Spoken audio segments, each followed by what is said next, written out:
Hi, this is the Oppo Find N2 Flip and I'll show you how to create home screen folders on this device.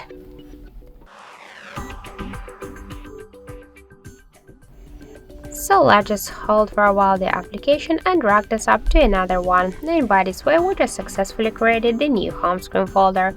If you want, you can add here more applications to your folder just by the same way, just by hold and drag the app to the folder. If you want to rename the folder or to give a name, just open it and tap on the name. Let's click to the X icon and enter the apps, for example. Now just tap to OK to home button and we can see that we just successfully renamed it. If you want to move it here on the screen or between the screens, we should just hold the folder and drag it.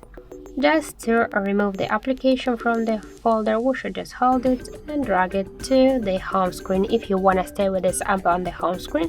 But if you want to remove it from the folder and from the home screen, just hold it and tap to remove icon. After that, we should tap here to remove, but we'll remove only the shortcut from the home screen.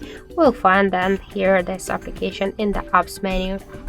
And by the same way, if you wanna also we can enlarge the folder and to shrink it just by press and hold and then click to enlarge folder section or to shrink it. Also we can just remove the folder with remove the folder with all of the applications, or just by click to remove folder and we'll remove only the folder and we'll stay with these applications on the home screen. So thank you for watching, and if you find this video helpful, don't forget to leave a like, comment and to subscribe our channel.